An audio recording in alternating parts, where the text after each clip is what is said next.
one single passage anywhere in the Bible that speaks about Russia? Richardson asked rhetorically. In fact, I challenge anyone who teaches that God gives Russia to come forth with a single verse outside of Ezekiel that speaks of Russia. Although I am no prophet myself, I can confidently predict that no one will rise to the challenge simply because there are no passages to bring forward.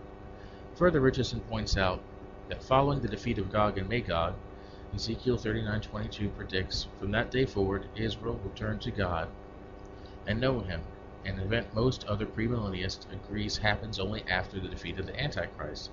So the house of Israel shall know that I am the Lord their God from that day forward. Again, Richardson asks, if these events take place a few years before the emergence of the Antichrist, then how could God say that his name would be no longer profaned?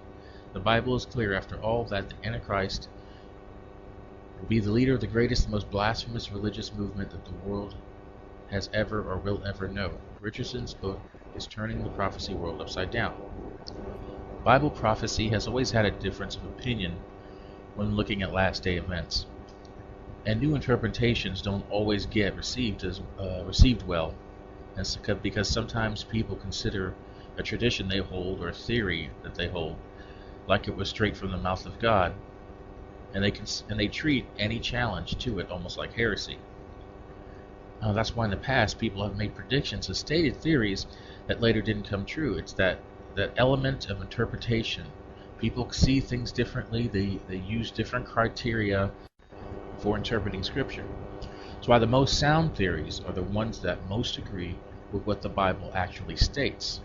But even then, there's still a level of interpretation and a certain level of speculation that can skew your results.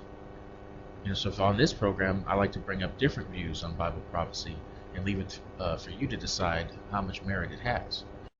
And with that, we'll go to our next story. Next step in the H1N1 swine flu scare, microchip implants.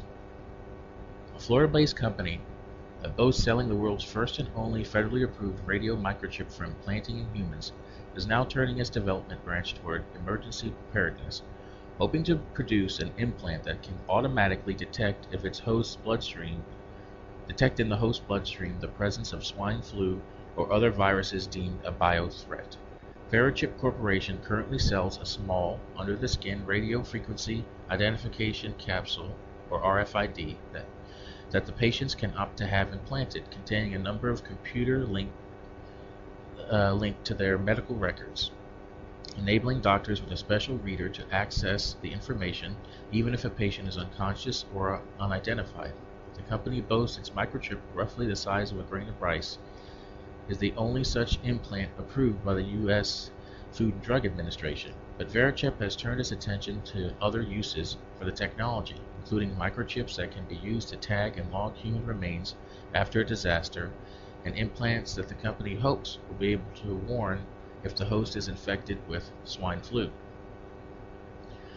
or the bird flu virus and other pandemic agents deemed to be a biothreat. Verichip is working with the Minnesota company Receptors LLC to develop the virus detection technology.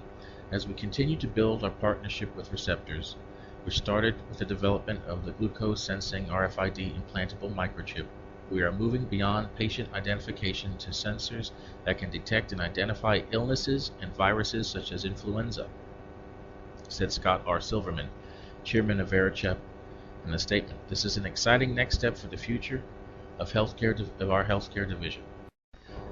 This article is interesting because it seems to me now that there's a good chance that the RFID or something like it is the mark of the beast, and they always have this resistance because Christians and people who believe in the government not being able to track them and have access to their information and that sort of thing don't go for these kind of things. It's too much of an invasion of privacy.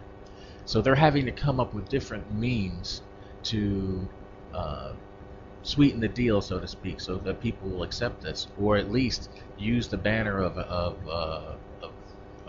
bio outbreaks to force people to take these things. With every application that they come up with, they're trying to push it and make people accept it more. There's different levels of it. Just like in the old days, they thought Social Security was part of the mark of the beast, and to a certain extent it was. I mean, it's just a step by step, they get more information and more control to the point where they try to make you take these things that they come up with. And a lot of people will go along with it because they'll just go along with the flow.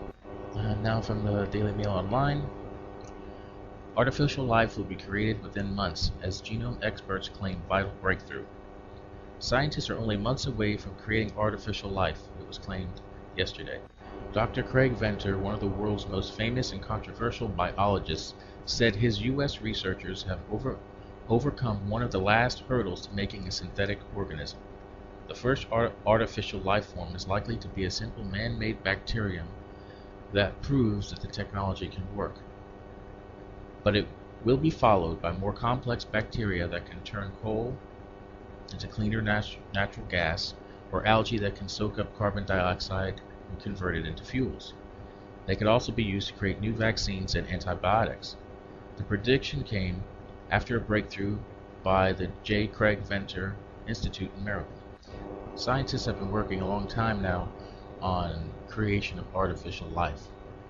Of course, in this, they're just talking about bacteria and so on and so forth, but they have done stuff like putting brain cells onto electrical components, the idea of cloning and creating artificial beings like androids.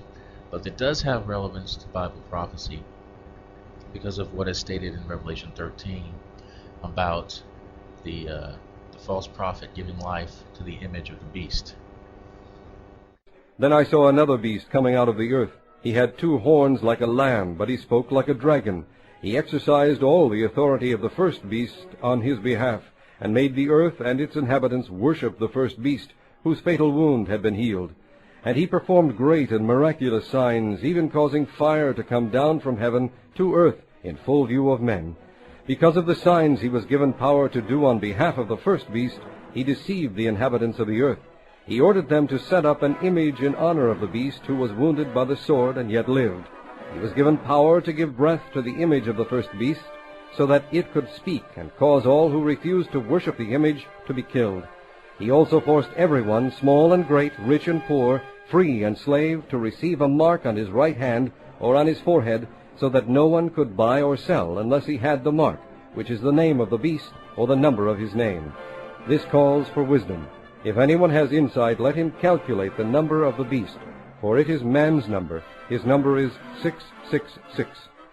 As our technology improves and our scientists get closer to unlocking the secrets of creating certain types of life, you can see where these verses are more and more relevant, where somebody could give life to an image, to a clone, to maybe an inanimate object. I mean, it can go 2 ways. It could actually be a straight up miracle where they take some sort of image, stone image or artificial image, and he just gives it life. Or it could be also the people of that time creating an artificial being that does that under the direction of the false prophet. But either way, it shows that we're getting to the point where through normal man-made means they can do it. Our next news story comes from CNN.com. Massive ancient wall uncovered in Jerusalem.